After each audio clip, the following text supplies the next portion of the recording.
বাজারে গিয়ে সম্রাট আকবরের একবার বেগুন দেখে খুব পছন্দ হলো। তার সাথে ছিল বীরবল। সে বলল, জাহাপনা, এর নাম হচ্ছে বাগুন, এর যে কত গুণ। এই বাগুন যদি আপনি ভাজি করে খান তাহলে আপনার শরীরের সৌন্দর্য ক্রমেই বৃদ্ধি পাবে, আর ভর্তা করে খেলে আপনার রাজত্ব আরো দীর্ঘায়িত হবে। এরপর সম্রাট জনমের মতো সেই বেগুন খেলেন। এতে তার পেটে সমস্যা হলো। সম্রাটের মেজাজ তো খারাপ।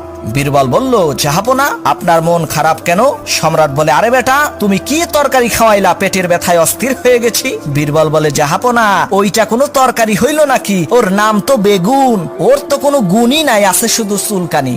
সম্রাট বলে, সর্বনাশ, কালকে বেগুনের কত প্রশংসা করলে, আজকে বদনাম, এক মুখে দুই কথা।